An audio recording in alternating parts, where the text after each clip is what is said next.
Again. The Committee on the Judiciary Subcommittee on the Constitution, Civil Liberties, and Civil Rights will come to order. Without objection, the chair is authorized to declare a recess in the subcommittee at any time. I welcome everyone to today's hearing on the implications of Brnovich versus Democratic National Committee and potential legislative responses. I'd like to remind members that we have established an email address and distribution list dedicated to circulating exhibits, motions, or other written materials that members might want to offer as part of our hearing today. That would be judiciarydocs@mail.house.gov. And we will distribute them to members and staff as quickly as we can. Finally, I'd ask all members and witnesses to mute their microphones when you're not speaking.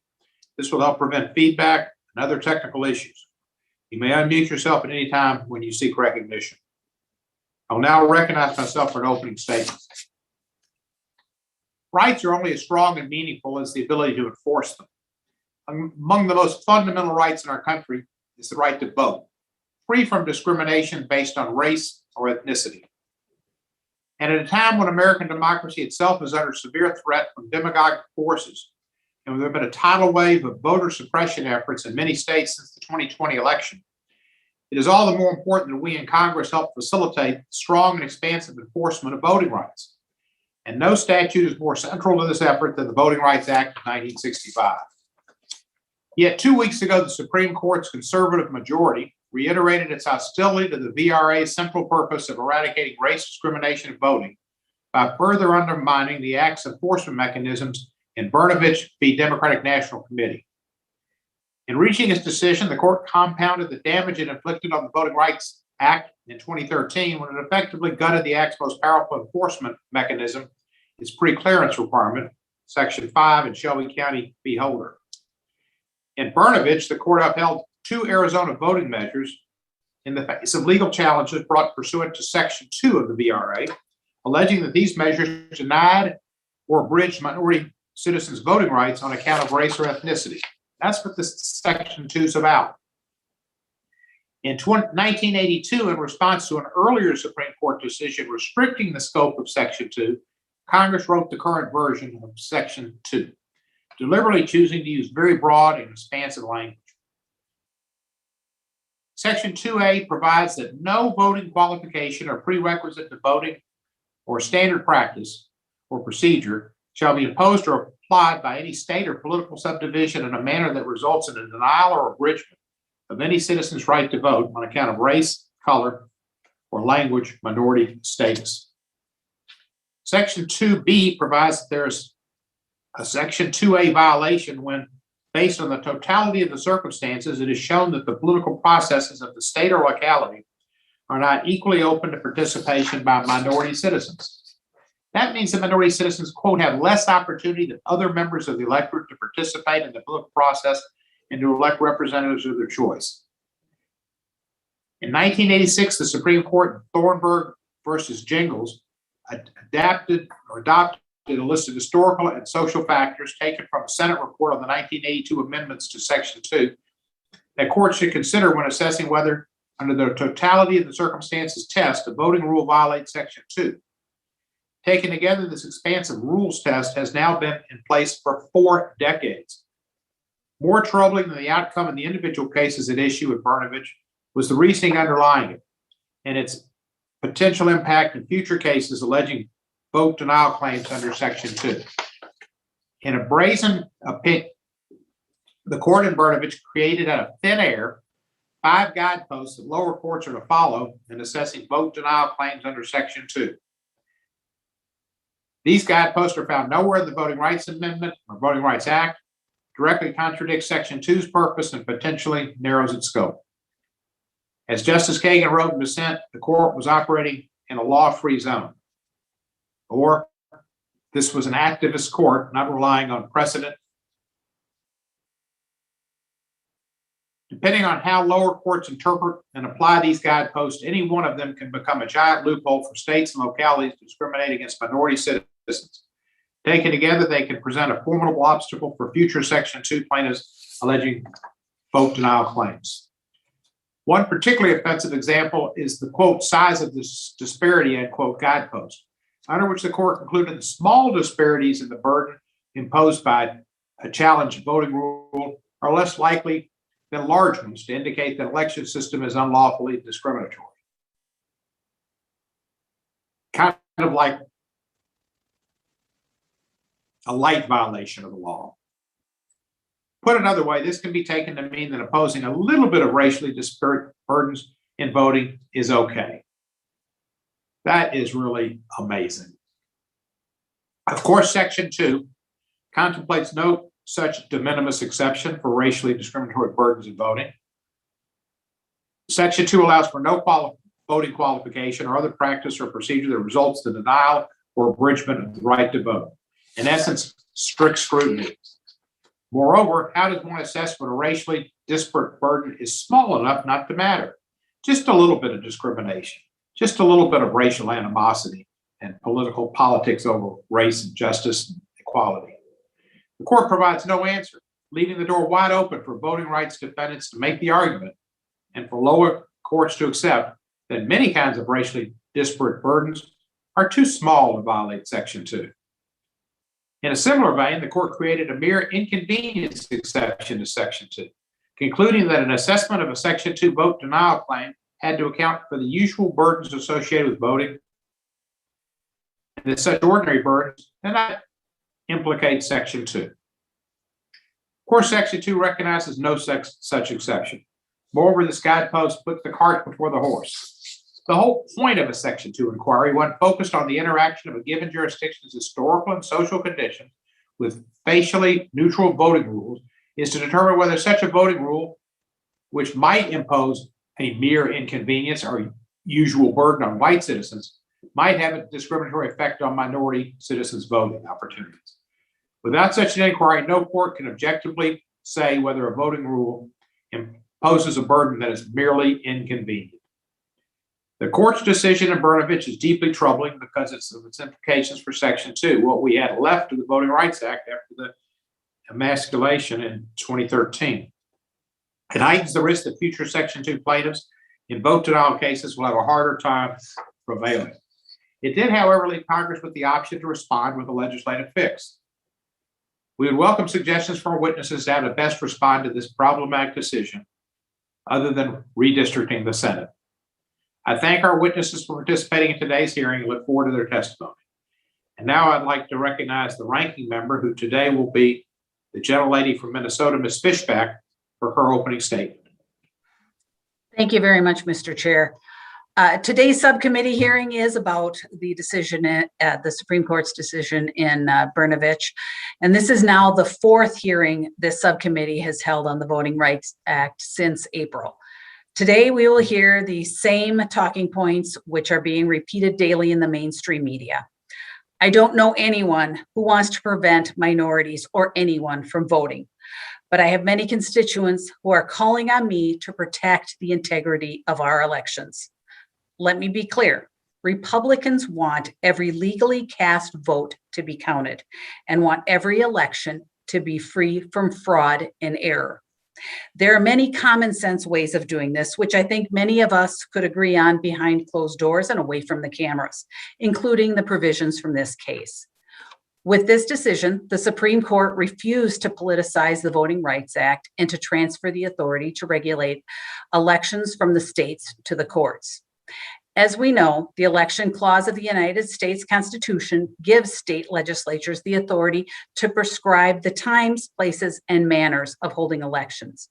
And that is simply what Arizona did with its out-of-precinct policy and ballot collection restrictions, both common sense measures that uphold the integrity of their state's elections. The DNC disagreed and tried to politicize the VRA by challenging these measures under Section 2. On July 1st, 2021, the Supreme Court issued its decision, which presented the court with its first opportunity to weigh in on the VRA's Section 2 claim that challenged voting laws regulating the time, place, and manner of casting a ballot. The court held that Arizona's regulations governing out-of-precinct voting and ballot collections did not violate Section 2. Although Justice Alito did not announce a test to govern all similar VRA Section 2 challenges, the court found that equal openness of election procedures remains the touchstone in establishing whether there is a violation of Section 2, and courts must examine the totality of the circumstances. The court reiterated that states have a compelling interest in preserving the integrity of its election process. The court received a letter from the Biden Justice Department agreeing that the case presented no VRA Section 2 violations. I look forward to discussing the implications of this case will have on future Section 2 litigation. Like the Shelby decision, and contrary to misinformation, this decision does not gut the VRA. Even after this decision, Section 2 remains an effective tool to stop racially discriminated voting laws. However, the decision denies its critics the opportunity to use the VRA as a partisan tool to stop policy decisions and that they simply disagree with. Following the 2020 election, several states have passed common sense election integrity reform measures, which I again think we could agree on many of them behind closed doors. Unfortunately, we have already seen a false narrative pushed surrounding election integrity efforts in an attempt to build a false record of voter suppression to build momentum for amending the VRA. It is disheartening that politician groups and legislators are being maligned as trying to harm the very elections they are trying to secure. For example, just look at the Biden administration's Section 2 lawsuit against Georgia.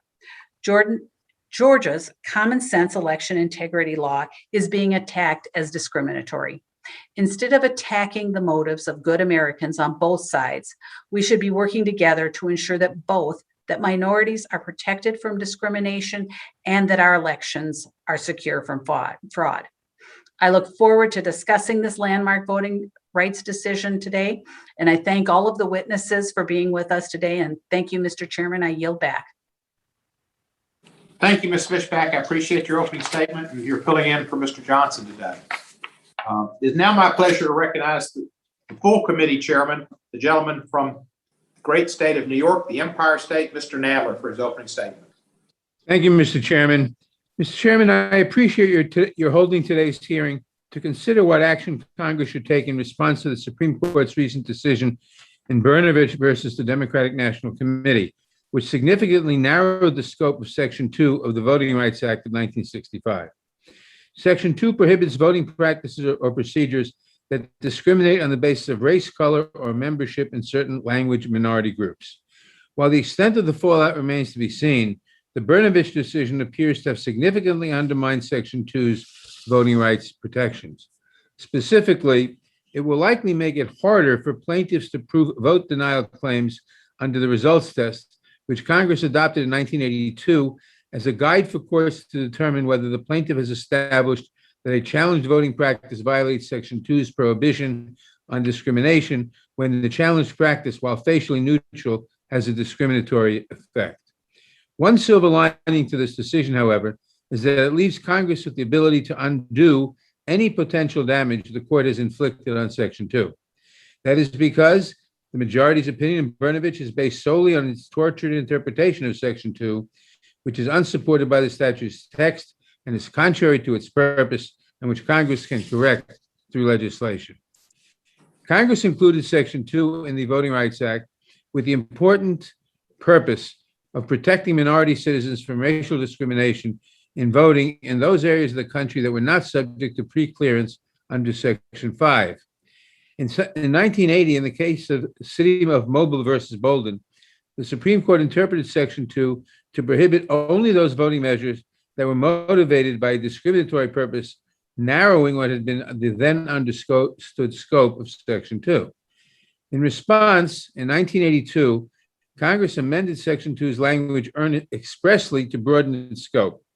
Congress was concerned that state and local policymakers were implementing facially neutral voting practices, like those affecting the time, place, or manner of elections that could interact with underlying social conditions created by historical discrimination to result in the denial of minorities' right to vote. Congress was intent on stopping this more subtle form of discrimination. Yet, in what only can only be described as a usurpation of Congress' constitutionally assigned legislative role, the court in Brnovich announced several new guideposts, seemingly from whole cloth, that lower courts are to consider in evaluating vote denial claims under Section 2's results test. When evaluating claims under these new factors, lower courts could narrow plaintiffs' ability to challenge discriminatory yet facially neutral voting practices, the very practices that Congress broadened the scope of Section 2 to confront. None of these new guideposts have a basis in the text or legislative history of Section 2. Instead, they appear to reflect what the Brnovich majority thinks the scope of Section 2 ought to be, not what Congress actually intended the scope to be when it amended the statute in 1982. As I've already noted, Congress passed the current version of Section 2 in response to an earlier Supreme Court decision that narrowed Section 2's scope. Today, 40 years later, Congress again finds itself in the position of having to consider how to clarify the scope of Section 2 to ensure that broad voting rights protections remain in place. The circumstances Congress faces today, however, appear far more dire. The Brnovich decision has come in the midst of a new wave of racially discriminatory voting rights laws across the country, which itself is a result of the court's disastrous 2013 decision in Shelby County versus Holder, which gutted the VRA's Section 5 preclearance regime. As many of you know, dozens of Texas lawmakers are in Washington now in a brave attempt to prevent the Texas legislature from jamming through a harsh new voter suppression law. Similar efforts to restrict voting are underway in state legislatures throughout the country. Congress must ensure that federal protections are in place to block such discriminatory laws. In her dissent to the Brnovich opinion, Justice Kagan properly raised the alarm. She wrote, "The Voting Rights Act of 1965 is an extraordinary law. Rarely has a statute required so much sacrifice to ensure its passage. Never has a statute done more to advance the nation's highest ideals, and few laws are more vital in the current moment. Yet, in the last decade, this court has treated no statute worse." I could not agree more. Congress must act where the court has failed voters across the country. I thank Chairman Cohen for holding today's hearing, and I look forward to the testimony of our witnesses. And with that, I yield back the balance of my time. Thank you, Mr. Chairman. It is my understanding that the ranking member of the full committee, the gentleman from Ohio, Mr. Jordan, does not have an opening statement. If I'm wrong, he's welcome to present it at this point. No, thank you, Mr. Chairman. I associate myself with the remarks of Ms. Fishbach and look forward to the hearing. Thank you for this and look forward to hearing from our witnesses. Thank you, Mr. Jordan. We welcome our witnesses and thank them for participating in today's hearing. I will now introduce each of the witnesses, and after each introduction, we'll recognize that witness for his or her oral testimony. I do this a little differently. I give the introduction before they testify so you can kind of have it in your mind rather than doing them all at once. Each of your written statements will be entered into the record in its entirety. Accordingly, I ask you to summarize your testimony in 5 minutes. To help you stay within that frame, there's a timer in the Zoom view that should be visible on your screen. Before proceeding with the testimony, I remind all of our witnesses you have a legal obligation to provide truthful testimony and answers to the subcommittee. Any false statement you make today may be subject to prosecution under Section 1001 of Title 18 of the U.S. Code. Our first witness is Sean Morales Doyle. Mr. Morales Doyle is acting director of the Democracy Program at the Brennan Center for Justice at the New York University School of Law, where he focuses on voting rights and elections. He advocates for pro-voter reforms like automatic voter registration and voting rights restoration while fighting back against voter suppression efforts in the courts. Prior to joining the Brennan Center, Mr. Morales Doyle practiced law in Chicago, where he litigated all manners of civil rights and constitutional matters, and I'm sure he had broad shoulders. Mr. Morales Doyle earned both his undergraduate and law degrees from Northwestern University. He served as a law clerk to the Honorable William J. Hibbler of the U.S. District Court for the Northern District of Illinois. Mr. Morales Doyle, you are recognized for 5 minutes. Thank you, Chairman Cohen, Ranking Member Johnson, members of the committee. Thank you for the opportunity to testify before you today about the Supreme Court's recent decision and how Congress should respond. We are witnessing a wave of restrictive voting laws more significant than we have seen since the Voting Rights was signed into law. And while the Supreme Court's 2013 Shelby County decision helped open the floodgates to these efforts to roll back voting rights, the The Brnovich decision weakened one of the tools we might otherwise use to stem the tide. So Congress must once again meet this moment, as it has in the past, in 1965 and in 1982, to protect voters from discrimination. To provide truly comprehensive protection, Congress must restore the Voting Rights Act to its former glory and pass the For the People Act to set a new standard for elections free from discrimination. I will start with a brief explanation of the harm the Brnovich decision does, and then turn to potential remedies. The first mistake of the Brnovich majority is that it departs from decades of precedent and shifts the focus of its analysis away from what Congress intended, which was an evaluation of how voting rules interact with the effects of race discrimination. That is the purpose of the totality of the circumstances test in Section 2. But the court shifts its focus to a set of 5 so-called guideposts for courts to consider moving forward. In my written testimony, I explain in detail how each of these guideposts will lead courts astray from the cause of identifying and rooting out discrimination in voting. The short version is that they direct courts to view with skepticism characteristics that are in reality the hallmarks of modern-day vote suppression. The reality is that state legislatures are not hacking, but slicing away at voting rights from every angle. They shave away access to mail voting. They cut back on in-person voting. They trim voters from the rolls through faulty purges. While any one slice might appear minor, the end result is death by 1,000 cuts. This is how states, in the words of the Fourth Circuit Court of Appeals, target voters of color with almost surgical precision. But the majority in Brnovich seems willing to accept discriminatory burdens so long as they do not deny the right to vote to too many. The majority doubts a restriction on one method of voting discriminates if there are other methods available. If a state's voting laws are better than the status quo in 1982, the majority suggests it will be hard-pressed to find them discriminatory. What's worse, the majority is far too quick to accept the excuse states give for these discriminatory laws in each and every instance, fighting fraud. The court accepts at face value the lie that currently threatens to undermine our democracy. My colleagues and I make it our mission to defend the right to vote. This decision, following on Shelby County and others, leaves us facing unprecedented attacks with a blunted tool for fighting back. So what's the solution? To remedy the harm done by Shelby County, Congress should restore preclearance by passing the John Lewis Voting Rights Advancement Act. But now, to truly restore our power to push back on discriminatory laws, Congress must strengthen Section 2. First, Congress must ensure that the court's wrong-headed guideposts won't prevent the identification of truly discriminatory practices. Congress could spell out the considerations that are relevant to determining whether a rule produces discriminatory results, making explicit the central role that historical and current discrimination must play in the court's analysis of Section 2 claims. The Senate factors helped guide the courts for decades, but Congress could also elaborate upon them. Second, Congress must make clear that the true threat to our democracy is race discrimination, not widespread voter fraud. In order to right-size deference to states, Congress could require courts to consider the tenuousness of the relationship between the policy at issue and the stated goal.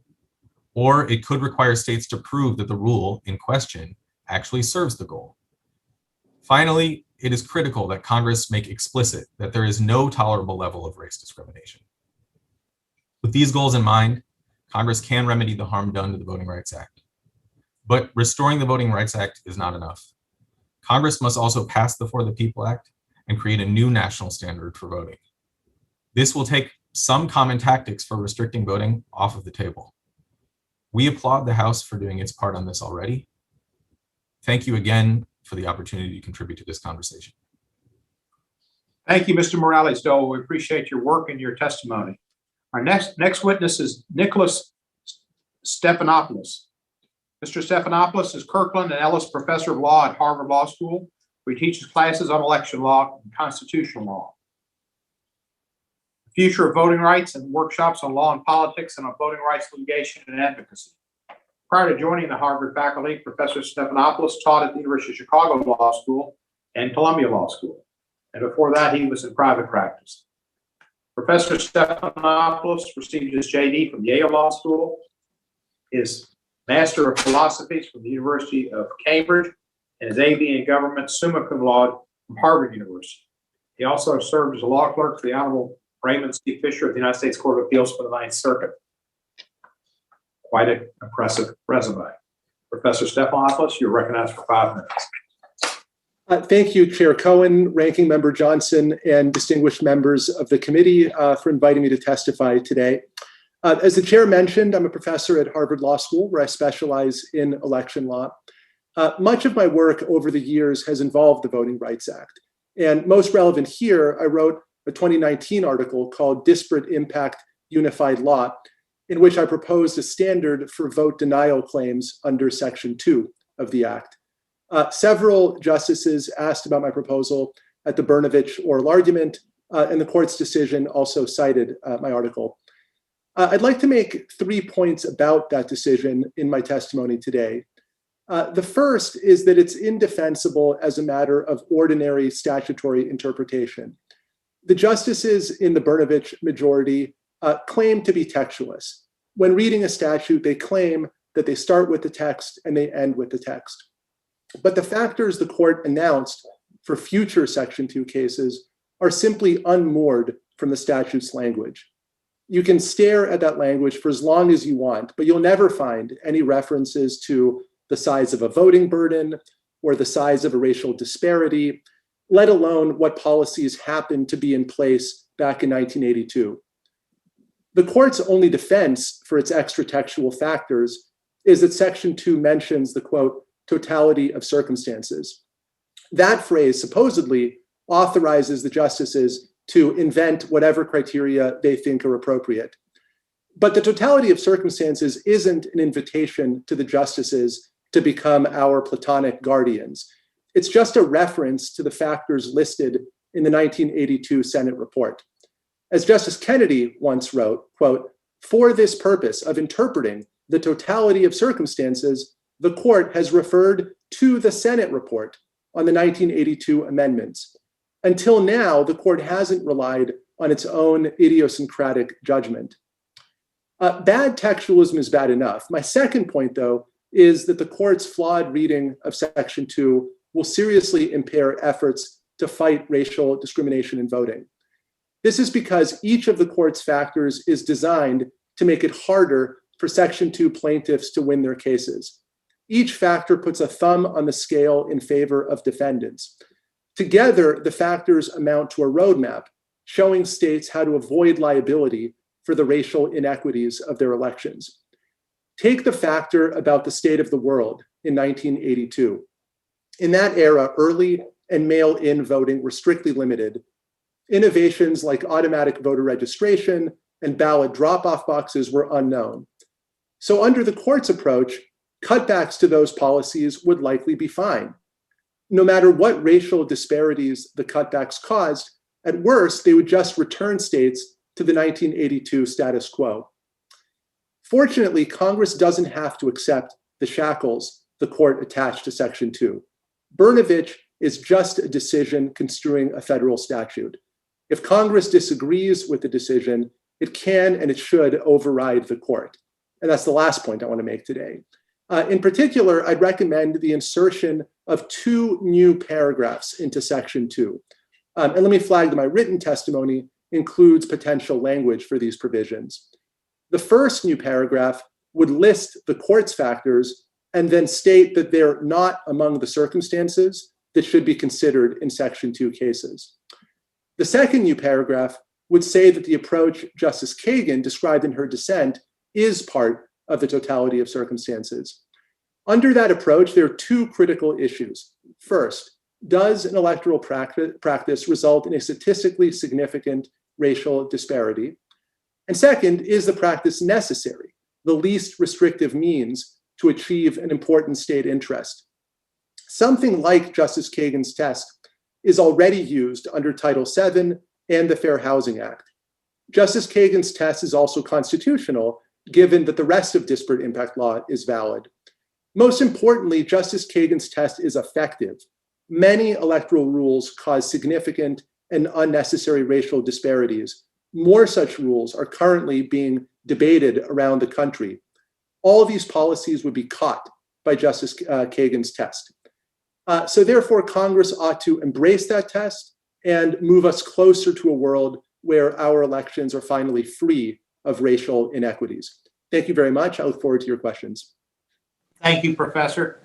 Our third witness is Robert Popper. Mr. Popper is a senior attorney and director of voting integrity efforts at Judicial Watch Incorporated, where he has been an employee since 2013 and has litigated several voting rights cases. He's been practicing as a litigator for 31 years with special knowledge and expertise in the areas of voting law. In 2005, he joined the voting section of the Civil Rights Division of the U.S. Department of Justice, where he worked for 8 years, earning a special commendation award for his efforts in enforcing National Voter Registration Act of 1993. He was also promoted to deputy chief of the voting section. In his time at the DOJ, he managed voting rights investigations, litigation, consent decrees, and settlements in dozens of states, including those concerning the Voting Rights Act of '65. Mr. Popper received his JD from Northwestern University School of Law and his undergraduate degree from the University of Pennsylvania. Mr. Popper, you're recognized for 5 minutes. Thank you, Chairman Cohen, Ranking Member Johnson, and members of the subcommittee. In my view, the Brnovich decision relied heavily on the plain text of Section 2, which the chairman read at the beginning of this hearing. The court analyzed the words open and equally open using dictionary assistance, and it analyzed the text holistically in light of, in the context of, the additional phrase, and that open and equally open meant in that the members of a group have less opportunity than other members of the electorate to participate in the political process and to elect representatives of their choice. The court's decision was not unexpected and had been presaged by a majority of circuit courts to have considered this issue. Remember, there has been a long unresolved legal problem as to how to apply Section 2 of the Voting Rights Act to time, place, and manner restrictions. Numerous courts over the years have commented on how the Jingles criteria are an uncomfortable fit for vote denial cases. And that guidance was something that the court provided. I wanted to note that we've discussed already the 5 guideposts that the court identified. And it is important to realize that the court called them non-exhaustive, a non-exhaustive list of factors to consider in looking at the totality of the circumstances. Now, bear in mind that the original Senate factors that we all know and work with was a non-exhaustive list. I'm quoting now from the 1982 report from which the Senate factors where they were first enumerated. And the report says typical factors include, and it lists the 9 factors. And then it says, while these enumerated factors will often be the most relevant ones, in some cases, other factors will be indicative of the alleged dilutions. That raises another point. The language in Section 2 came from White versus Register in 1973. That was a multi-member district case. Jingles was a multi-member district case. From the beginning, Section 2 has been targeted to vote dilution and districting, multi-member district, at-large districts kinds of cases. As I indicated, as I said, courts have routinely commented on how there's no guidance as to how to treat a time, place, and manner restriction. Now, because it was unresolved, there has been a rash of lawsuits that I would say were of poor quality and should not have been brought. In my written testimony, I discussed the Ohio Democratic Party versus Houston from 2016. Bear in mind that the alleged Section 2 violation that the trial court found to have occurred was that Ohio cut its early voting days from 35 days to 29 days. Bear in mind as well that as we sit here, Connecticut and Delaware have no early voting. So it's not that you're going to get sued for whether or not you have early voting. You're going to get sued if you have it and then repeal it. That makes no sense. Now, I would add that some very famous politicians, including the President of the United States, have invoked Jim Crow. That is, in my view, an outrageous thing to say. At its worst, Jim Crow involved state government officials colluding with domestic terrorists to murder American citizens.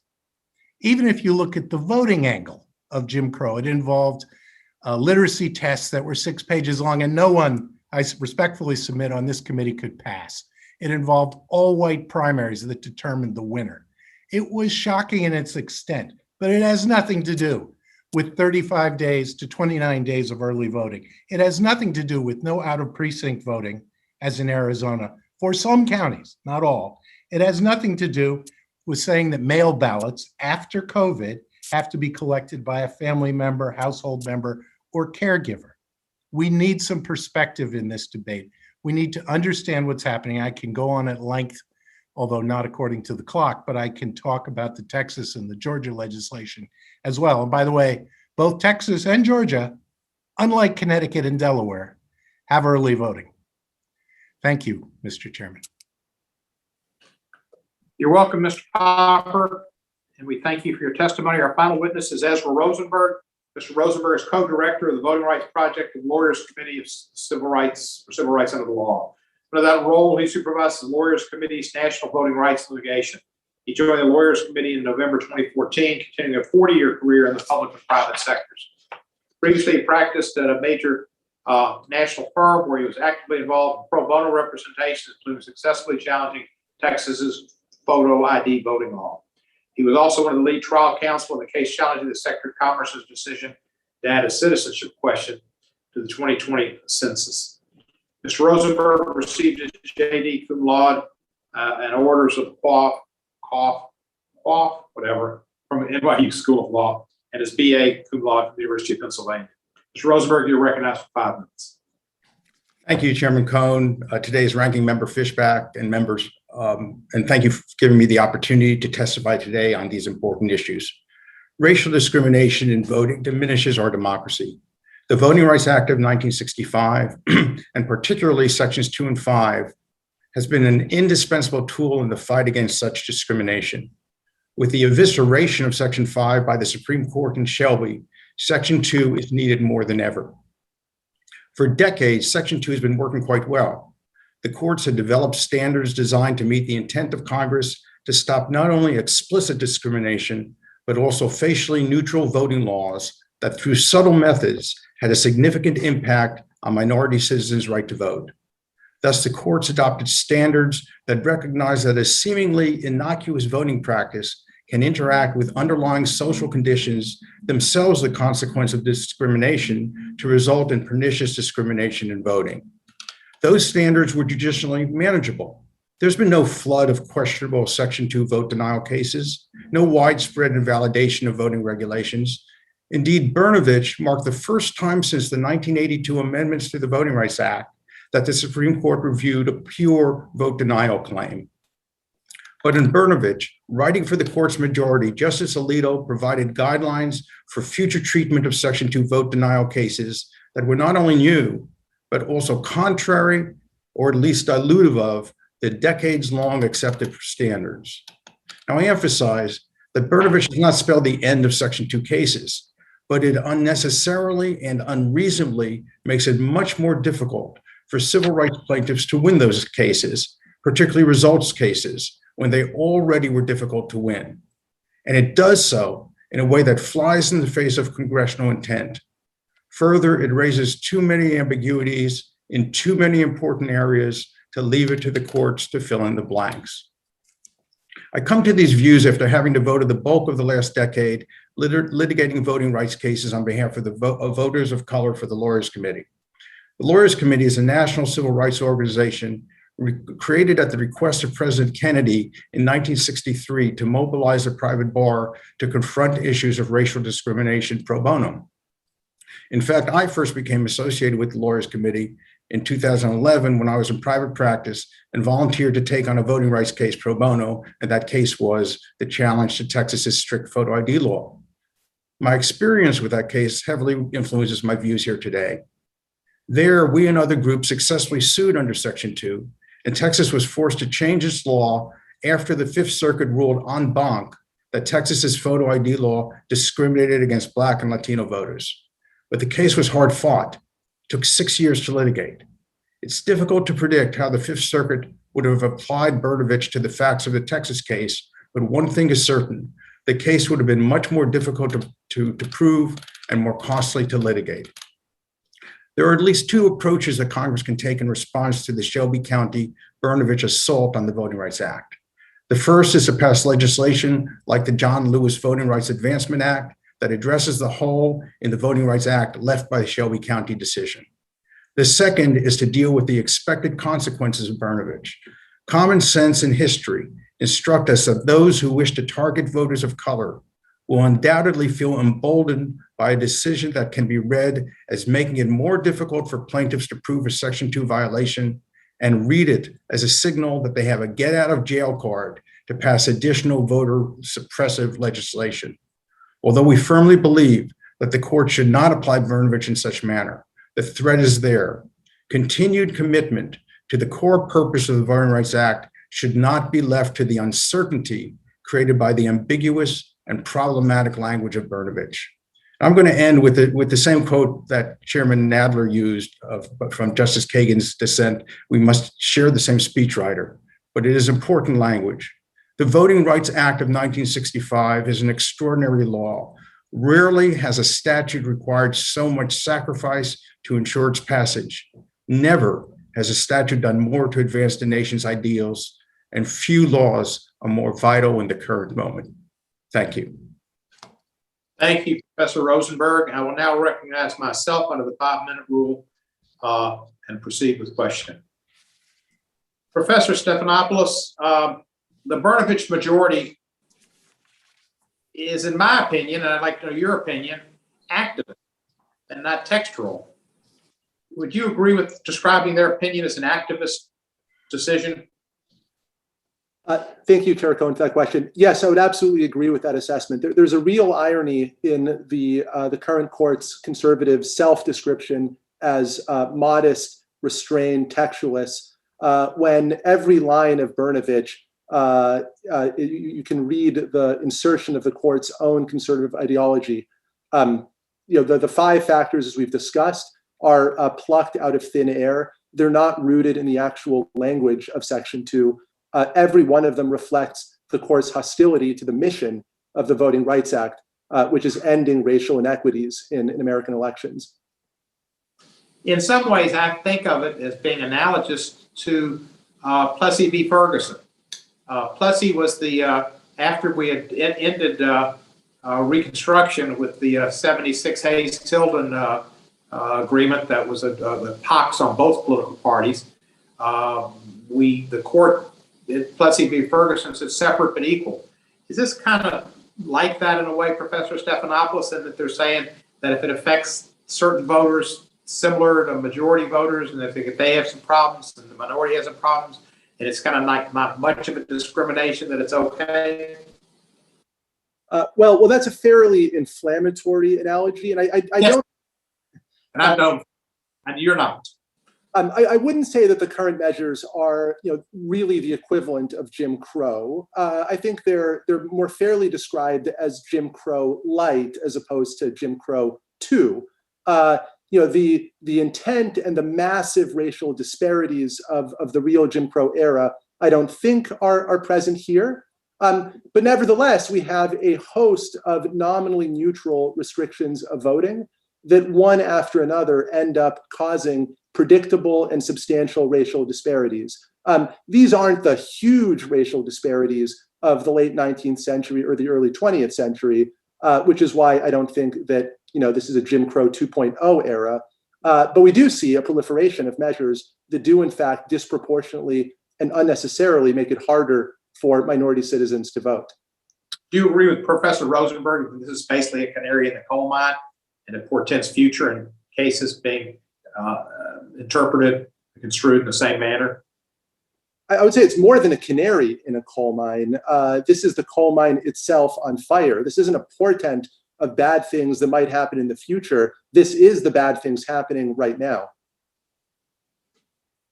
And if there are these problems that we can foresee coming as the VRA is eroded, Congress needs to act to amend the court rules. Do you have any suggestions on what we need to do in amending the law?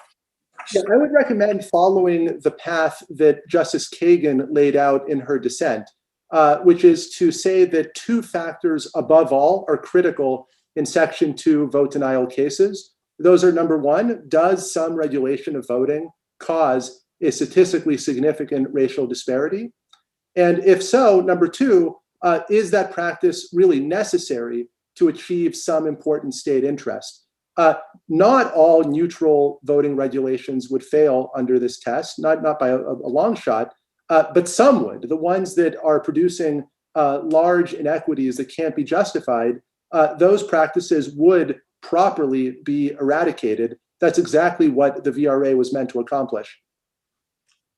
Professor Rosenberg, one relevant consideration that the court's majority read into Section 2 is the degree to which a voting rule departs from what was standard practice when Section 2 was amended in 1982. Do you think Congress intended the year 1982 to remain the standard by which burdens placed on minority voters by present-day voting practices should be forever compared? Was that a time that we just froze in history and there'll be no improvements, no changes, no more progress? It's just basically 1982. Thank you. I assume that was addressed to me, Chairman Cohen. I am not a professor as much as I would like to be. Professor Stephanopoulos is colleague. Justice Alito, in his opinion, where he set 1982 as what he called a benchmark for against which to compare present-day discrimination, just doesn't make sense. And not only doesn't make sense, but Justice Alito never explained why.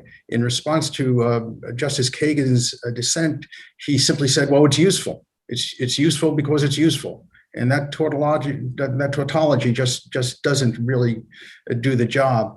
As Justice Kagan said in her dissent, Section 2 is intended to eradicate discrimination, not to set it in amber. And that's precisely what using a 1982 benchmark does. If one thing we've been taught by history, it's that those who want to discriminate on the basis of race in voting, they change with the times. When, at one time, of course, only white people were allowed to vote. And after that it was declared unconstitutional in the 15th Amendment. Different means were used by those people. They changed with the times, poll taxes, literacy tests. And after those were rendered unconstitutional, they changed with the time, closing polling locations, complicated registration systems, voter ID laws that they knew would affect Black and Latino voters much more severely than it would affect white voters. And history also teaches us that those who would discriminate against people of color in their voting will change as those voters of color change the way they vote. So now we have voters of color using absentee ballots in places like Georgia more at a greater rate than do white voters. And what happens? All of a sudden, the Georgia legislature decides it's going to start clamping down and adding unnecessary and burdensome restrictions on absentee ballots. States cannot be led to believe that they can get away with voter suppressive legislation by pointing to what happened 40 years ago. Thank you, Mr. Rosenberg. That concludes, plus a little bit of extra of my time. And I now recognize Ms. Fischbach for 5 minutes or a little more. And Mr. Chair, I would just ask, Ranking Member Johnson has joined us, and I would defer to him if he had questions before me. I do. I thank you so much. And thank you for filling in today. I apologize for being late to the hearing. I just attended a funeral of a fallen law enforcement officer in my district, and it's quite a sad occasion. I thank the witnesses for being here. I have questions for Mr. Popper. Let me just start and say, one of the laws in question in the Brnovich case requires voters to vote in their own precinct. And in your estimation, I'm wondering if you could tell us how widespread is this requirement across the country, and specifically, is it only limited to states with Republican majority legislatures? I'm sorry for your loss and for your state's loss. It most definitely is not. And, I wanted to touch on something that Mr. Rosenberg, I almost said Professor Rosenberg, touched on. And that is that when you have a voting rule that has a disparate impact, even by a tiny fraction, you can construct a case on that, prior to Brnovich at least, in which you say, we'll take that tiny difference and we'll call that a disparate impact. And we will look at historical conditions having nothing to do with voting in many cases. And we'll say that there's a Section 2 violation. That was the old rubric. That's how you get to sue over what are ordinary regulations. Now, what the Supreme Court identified was the trick that's being played. Out of precinct voting is used by 1% of minority voters. And that means that 99% vote in the right precinct. Out of precinct voting is used by 99.5% of non-minority voters. And this is in Arizona, and this is in the decision. So in other words, 99% minority, 99.5% non-minority. Well, what do you conclude from that? Minority voters vote out of precinct at twice the rate of non-minority voters. It's technically true, but the difference between 99 and 99.5 is not something that people should sit up and take notice about. It is fair as a part of a totality of the circumstances analysis to say that in the totality of the circumstances, that difference is not appreciable enough. And I would also add that every court paid lip service to the idea. And in many cases, it was just lip service. But they said that while all courts, that disparate impact is not enough to make a Section 2 claim. You need more. You need some sort of showing. You need some sort of Senate factor evidence, and it had always been unclear what you needed for vote denial. Well, while saying that, Arizona is a pure disparate impact case when it comes to out-of-precinct voting. The difference between 99.5 and 99% was enough to get you a violation, and that's what was reversed by the Supreme Court.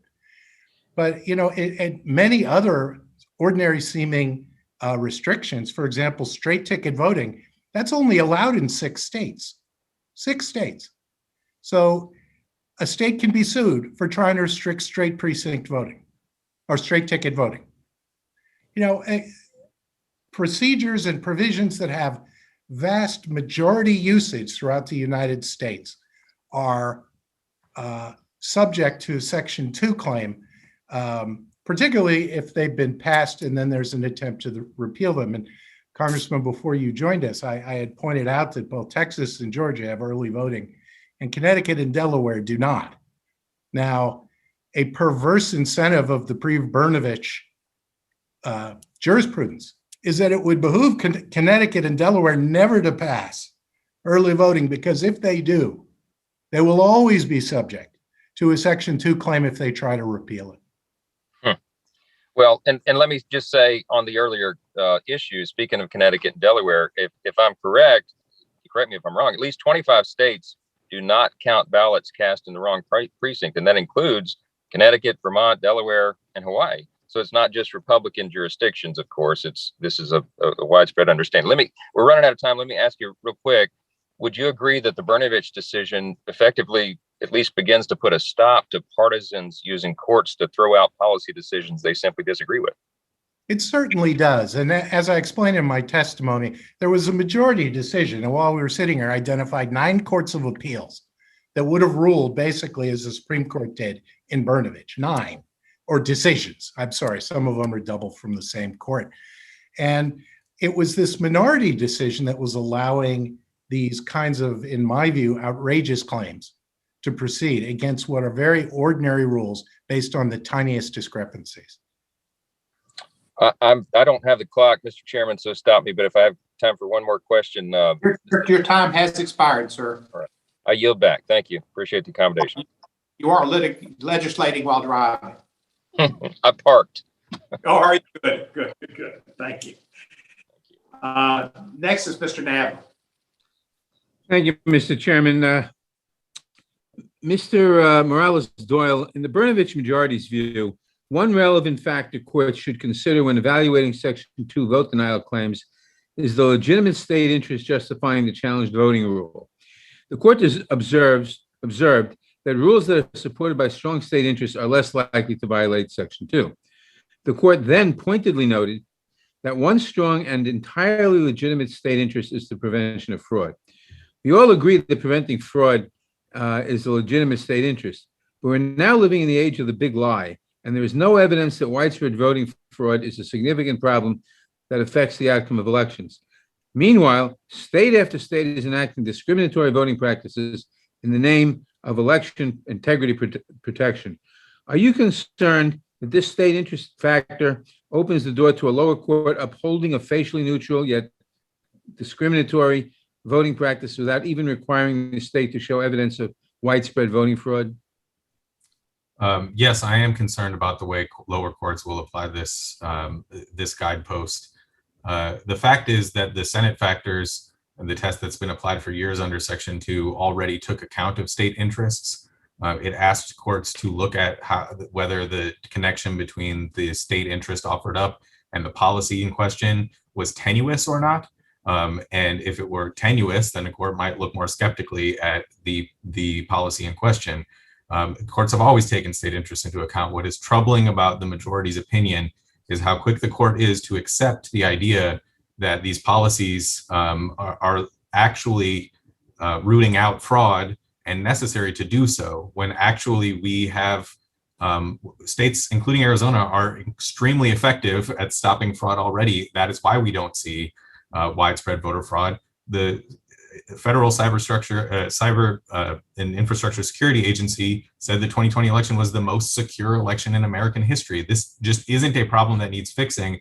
And so courts should be skeptical when disparate burdens are being placed on voters of color to pursue it. Thank you. Now, Justice Kagan's dissent notes that a state is not even required to demonstrate that a challenge practice is the least restrictive means for the state to achieve its interest. Can you explain why this is so problematic? Right. So as I said, most states are already effectively stopping fraud. And so the idea that states need to add more and more restrictive rules on top of what they already have in order to accomplish that goal is just not true. And so what Justice Kagan would say is, if you say that you're preventing fraud, but there's a way to do it that doesn't stop people of color from voting, that doesn't impose a disparate burden on people of color, then you should go that route. And frankly, that route in many instances would be leave things as they are, keep the status quo. We're doing a great job of stopping fraud. But under the majority's opinion, you can say fraud, and unfortunately, they're giving courts a lot of room to run with that excuse and allow discriminatory burdens to persist. Is there any textual basis or legislative history that supports the court reading this so-called guidepost into Section 2? No, I think the Senate factors from Congress made clear that they did want to take state interest into account, but nothing in the legislative history or in the text suggests that the court should be so deferential to state interest that they allow claims of fraud or claims of fighting fraud to trump the goal of rooting out discrimination. The point of Section 2 is to eradicate race discrimination in voting. Thank you. Mr. Rosenberg, in 1982, Congress amended Section 2A of the Voting Rights Act and added Section 2B to reverse the Supreme Court's decision in City of Mobile versus Bolden, which had interpreted the previous version of Section 2 to prohibit only intentionally discriminatory voting rules. How did courts previously interpret this legislative history up until the Supreme Court's decision in Brnovich? And how is the Brnovich decision a significant departure from the court's previous understanding of this history?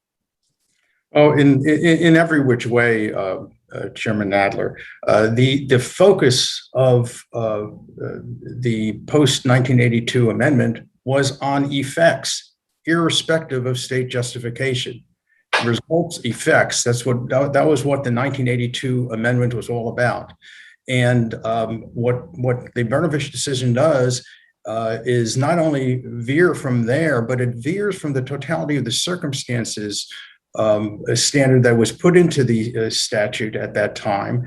And the focus, as the court in Jingles interpreted that, and it was applied consistently on the interaction between the challenge conduct and historical, social, and economic discrimination. And that is not even mentioned by Justice Alito when he goes through his various guideposts. He doesn't talk about that key factor of the interaction between the challenged conduct and the effects of historical discrimination. Thank you. I see that my time has expired. I yield back. Thank you, Mr. Nadler. Now comes one of those moments when the chairman has to make a great decision. Should he recognize Mr. Jordan, who is next in line to Mr. Johnson, or should he go back to Ms. Fishbach, who was so nice as to yield her time to Mr. Johnson? Go to Mr. Jordan, I'll let you make a decision. I thank you, Mr. Chairman. Go to Ms. Fishbach, and I'll wait till the next round. Thank you, Thank sir. Fishbach, you're on. Well, thank you, Mr. Chair, and thank you, Mr. Jordan. I appreciate you deferring to me. And I've got a question for Mr. Popper. You know, Justice Alito identified a non-exhaustive list of circumstances for courts to consider as part of the totality of the circumstances review. And I think you touched on it a little bit in your testimony. You know, one of those circumstances is the size of the burden imposed by the voting rule. Justice Alito did note that mere inconvenience is insufficient, and an equally open voting system must tolerate the usual burdens of voting. Can you expand a little bit on what that means?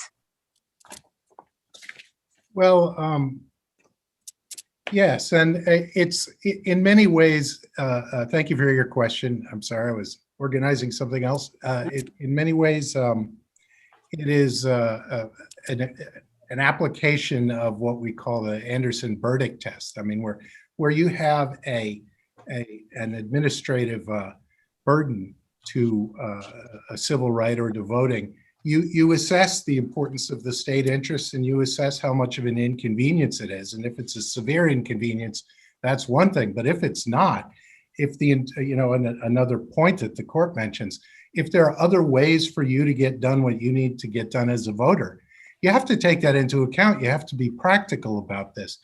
I think that in a way, or perhaps directly, what the court was doing was combating the rash or what it called a proliferation of lawsuits of little merit that had sprung up, the cottage industry of challenging any restriction of early voting, any restriction of registration or same-day registration, any restriction of voting in precinct, particularly if you've once passed the law one way and you're looking to put it back the other way. I mean, I would refer to the atmosphere in Texas.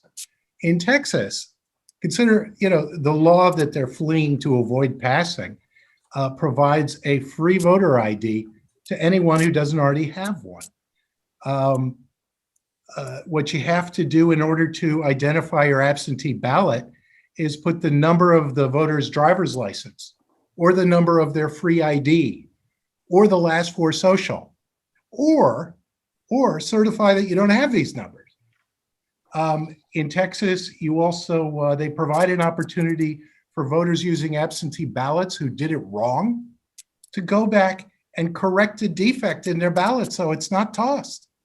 And you sure don't see that covered in the newspapers, but it's in the statute. They require an assister, someone who gives assistance, to give their name. Now in California, it can be anyone knocking on your door. It can be, they don't have to say where they're from. They don't have to give their first name, their last name, their real name. They don't have to register. You will never discover, once you receive the ballot in California, that it was collected, okay? This merely asks the person to put down their name. What is so shameful about that? That's the atmosphere in Texas. In Georgia, the atmosphere is that you get 3 weeks of early voting. You still get no excuses absentee ballot. You still get that. In other words, any reason you can have such a ballot. Voters have to submit a state ID number. It does away with signature matching on mail ballots, but signature matching on mail ballots had long been considered problematic, and it was, unclear that it favored one side or the other. It was just hard to tell a bunch of untrained poll workers how to make that assessment. That's the atmosphere in Georgia. Voting is easy in Ohio. It is easy in Arizona. Frankly, it's easy in most of the country. So I think I may have strayed from your question. I apologize. Well, and maybe we've just got a couple of seconds left here, but I would just like to kind of follow up and maybe ask you, what is a usual burden of voting? As they use that term.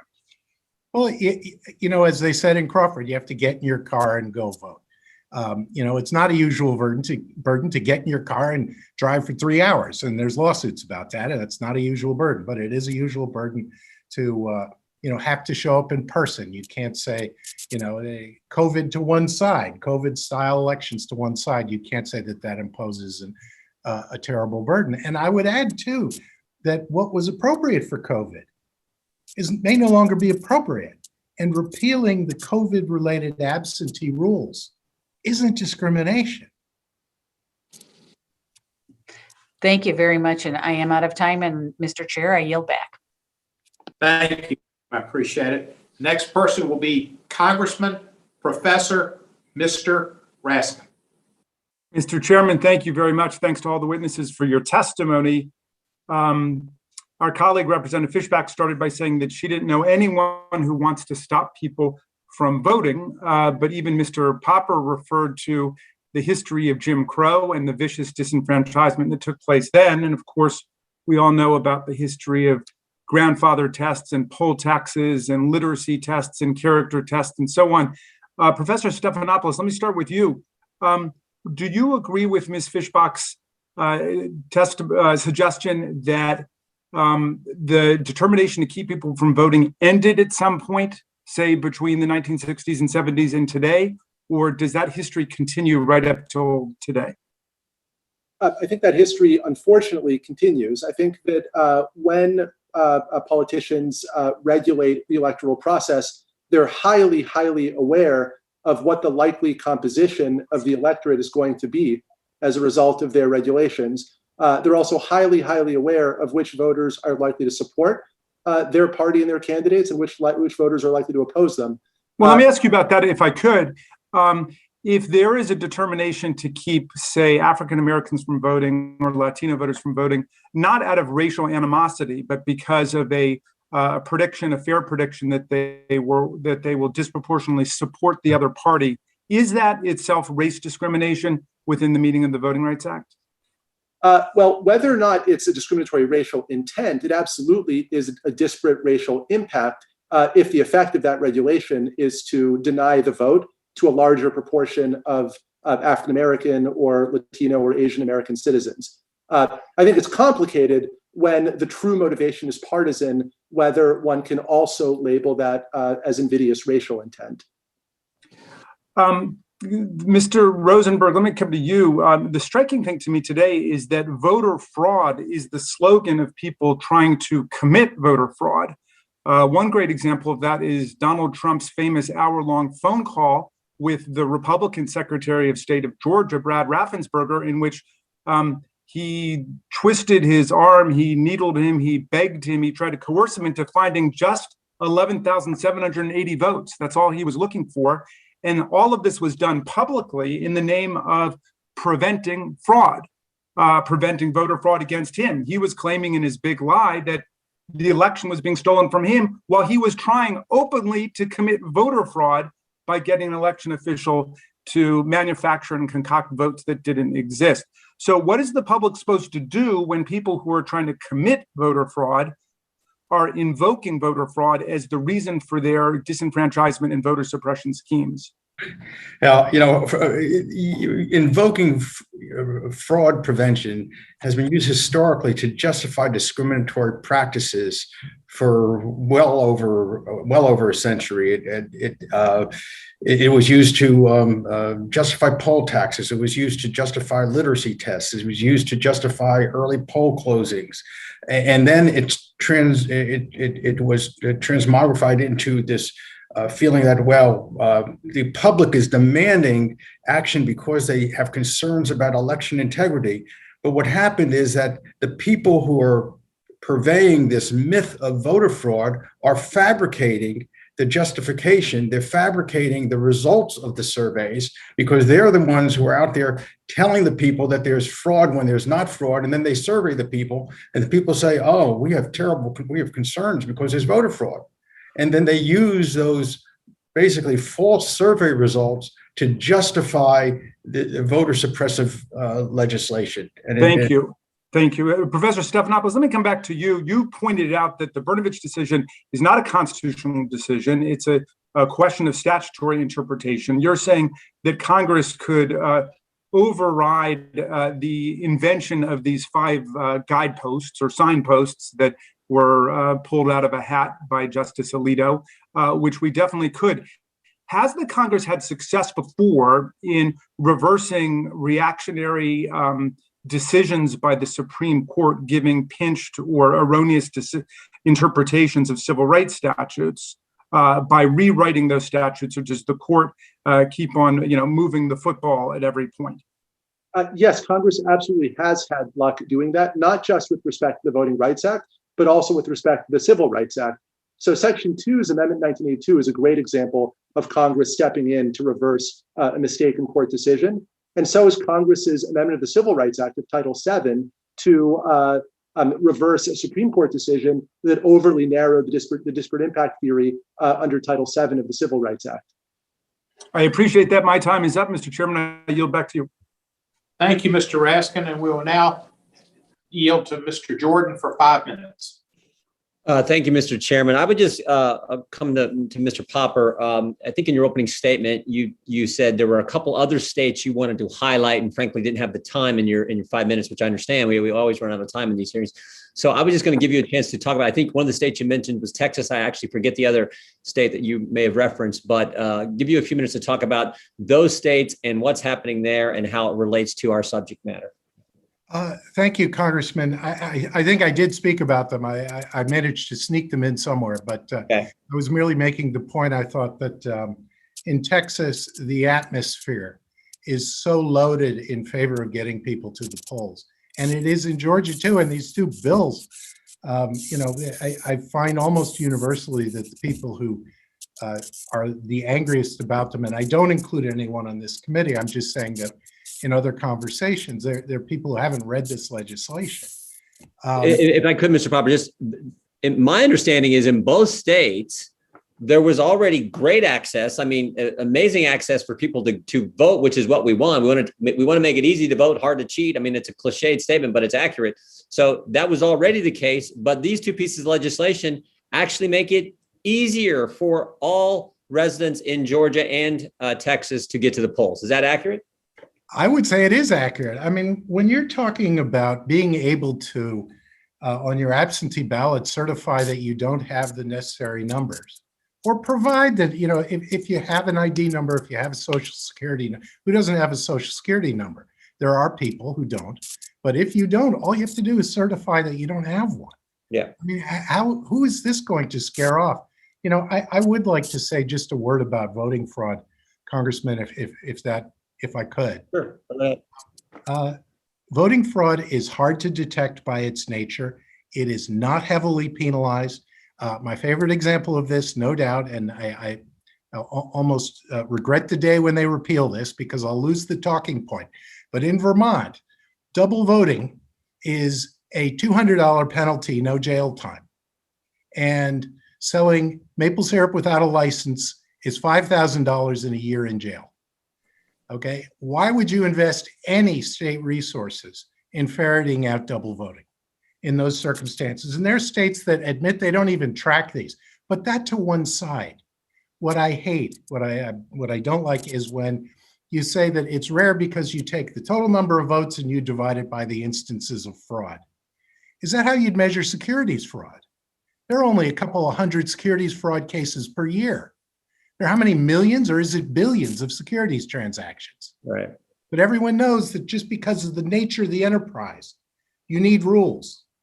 Okay, kitchens should be clean, voting should be clean, securities should be clean. And I also am mystified as to why people are aware that people will cheat at baseball. I read a book about people cheating at sumo wrestling. I have cheated at solitaire. No one will cheat at something as consequential as voting. Yeah, thank you. Thank you, Mr. Popper. Mr. Chairman, I yield back. Thank you, Mr. Jordan. Who won those solitaire games, Popper? I did, and I paid. Thank you. Ms. Ross, you're recognized for 5 minutes. Thank you, Mr. Chairman, and thank you very much for having this important hearing so close after the Supreme Court's decision. We have a lot of work to do on voting rights this session of Congress, and it's very important that we understand the law and do the right thing. I want to talk about the state of North Carolina. As a former civil rights attorney and a state legislator in North Carolina, I've seen up close the hidden ways in which states and localities can restrict citizens' rights to vote, and I fought against them. I want to talk briefly about Thornburg versus Jingles, a seminal Supreme Court case that's been referred to, which upheld a ruling from a federal district court in North Carolina. Decided in 1986, it solidified the 1982 amendments to the Voting Rights Act and utilized several of the factors enumerated in the 1982 Senate report for how to consider potentially discriminatory laws. The Supreme Court affirmed what the district court in my home state had found, that the essence of a Section 2 claim is that a certain electoral law, practice, or structure interacts with social and historical conditions to cause inequality in voting opportunities. In Brnovich, the court turned away from this interpretation, narrowed the scope of Section 2, and subverted Congress's efforts to clarify the Voting Rights Act. I fear that this decision will embolden state legislatures, including my own, to enact more restrictive voting laws. And I have reason to have this fear. This is exactly the effect that Shelby County had on North Carolina's state legislature, which enacted a restrictive voter ID law and repealed other laws that had expanded the franchise and disproportionately targeted African Americans with surgical precision. This monster voter suppression law was later struck down after years of litigation. Congress must act to protect the bedrock of our American democracy, and I'm grateful for the suggestions from our witnesses on how we can do that. I look forward to voting on several of these suggestions. My first question goes more to the specifics of this effects test, and it's for all of the witnesses, though I'd like Mr. Stephanopoulos to begin. Justice Kagan cited the Senate report, which we've talked about, which was amendments to the VRA, which incidentally was signed into law by President Reagan. And she wrote, Congress meant to eliminate all discriminatory election systems or practices which operate designedly or otherwise to minimize or cancel out the voting strength and political effectiveness of minority groups. And that broad intent is manifest in the provision's broad text. Do you agree that Section 2 manifests Congress's broad intent to eliminate all voting discrimination? I do. I think that with Section 2, Congress aimed to eliminate all significant and unnecessary racial disparities in our elections, and many of the court's factors in Brnovich point in exactly the other direction, frustrating Congress's intent and the language of the statute. Thank you. It looks like Mr. Rosenberg has something to add.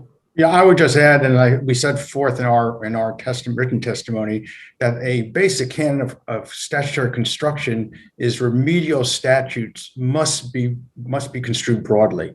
And Justice Alito and the majority in Brnovich did just the opposite here. Okay.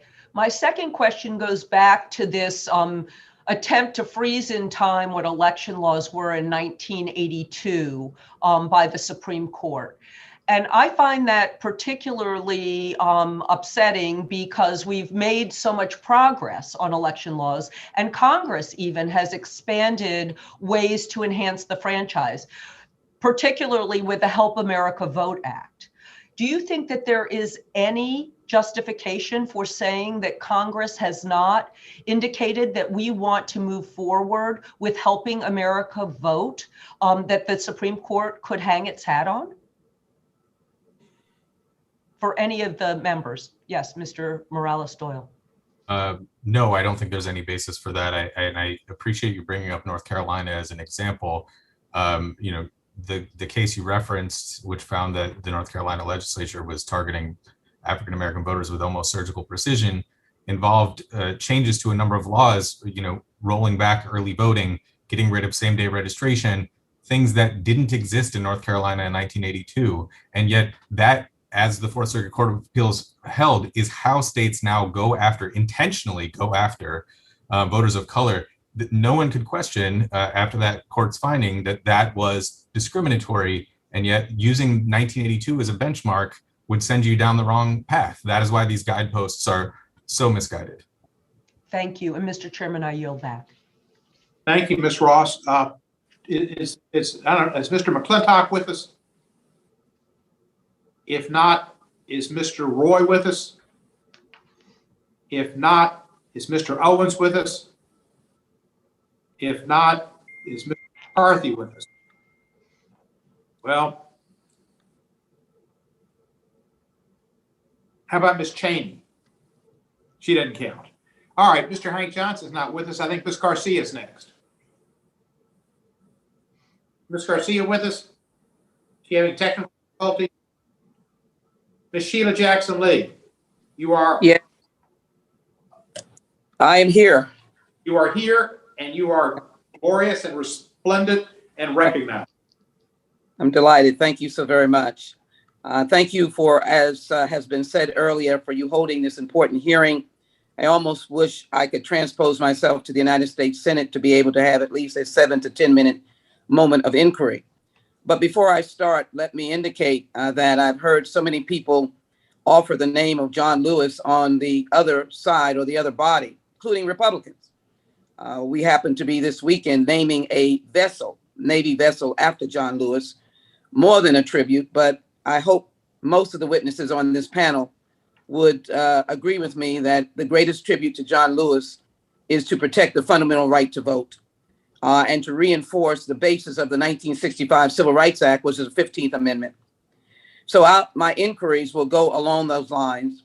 But let me also indicate that because of the inertia and inaction of the Senate, faith leaders and Black women gathered yesterday, of which I participated virtually, along with the Democratic Texas delegation, who, contrary to Governor Abbott, is working very hard to be able to insist that there must be action in the Senate. And to the extent that our chairwoman of the Congressional Black Caucus, Joyce Beatty, was arrested, some of us will intend to do such in the coming weeks, because John Lewis did believe in nonviolent civil disobedience, and we must act.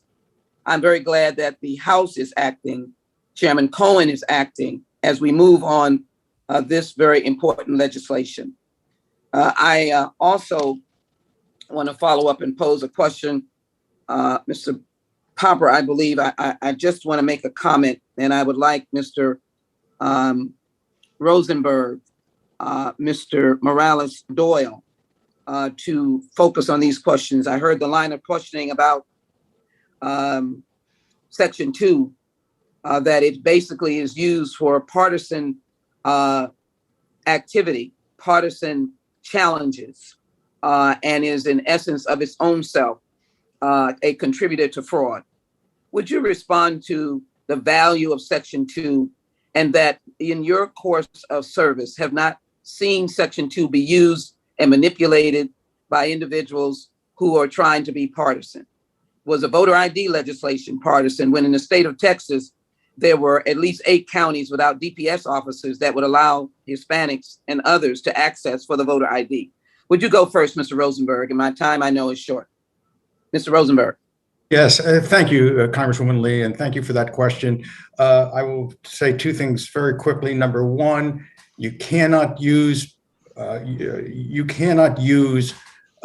discrimination against people of color in order to achieve partisan goals. That is unlawful, it is unconstitutional, period. And Texas photo ID law, which I litigated, we proved that it was done with discriminatory intent and discriminatory results. And I'll turn over to Mr. Morales Doyle. Mr. Morales, thank you so very much. Mr. Morales, would you take up the point of what I believe Mr. Popper said, is that Section 2 has only been used by those of us that engage in partisan litigation? Do you believe that that is what Section 2 has been used for? No, I do not. Thank you for the question. Mr. Rosenberg, myself, and many of our colleagues do this work at nonpartisan organizations. Our goal is not to accomplish some partisan outcome. Our goal is to protect voting rights. That is the point of Section 2. And I would remind everyone that Section 2 and its amendments in 1982 were passed by bipartisan agreement in both houses of the legislature. The amendments in 1982 were signed into law by President Reagan.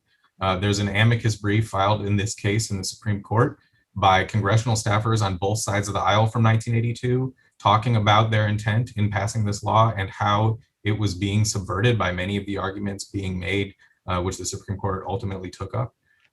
This is not a partisan goal that we have here. The goal is to protect voting rights. And I think sometimes folks are too quick to give the people who are passing these restrictive laws a pass, suggesting that they are acting only with partisan intent. We are talking about race discrimination. This law is meant to protect against race discrimination. And unfortunately, it was obliterated by the Arizona case. Let me quickly raise the point of the big lie and the continuous representation of my colleagues on the other side of the aisle of fraud in the 2020 election where 150 million people voted. Let me quickly ask one question for Mr. Rosenberg and Mr. Doyle and the other gentleman whose name I don't have right now because of where I am. But in any event, can you just give me a yes or no question? Is the filibuster, and Mr. Rosenberg, you can go first, is a filibuster part of the Constitution, yes or no? It is not part of the Constitution. Mr. Morales Doyle? No, it is not. Mr. Popper? Is it? No, it is not. And there's another witness there that doesn't show up on my screen. Forgive me. Can you answer, sir? Yeah, of course, the filibuster is not part of the Constitution. And so let me just go back to Mr. Rosenberg and Mr. Doyle. Time is expired. Be okay. Pardon me? Your time's expired. Can I ask for it on the record and then I'll look for an answer later? Sure. All right. I'd be interested in knowing, and this is a global question, the fundamental right to vote has been evidenced by our president and pursuant to the 15th Amendment. I'd like an answer as to whether or not the filibuster, which is a rule, would be superior to that right, therefore blocking fundamental voting rights legislation from going forward in either, well, in the United States Senate. I want to put that on the record. I thank you, Mr. Chairman, and I hope I will be able to get answers from these distinguished witnesses. Thank you. Ms. Jackson. Ms. Garcia is not with us, so if that's the case, we've expired our time. We thank the witnesses extremely for their thorough testimony and their help. We appreciate your appearing. Without objection, all members have 5 legislative days to submit additional written questions, and Ms. Jackson Lee has submitted her first one, but that will come in writing as well, or additional materials for the record. With that, the hearing is adjourned. Thank you.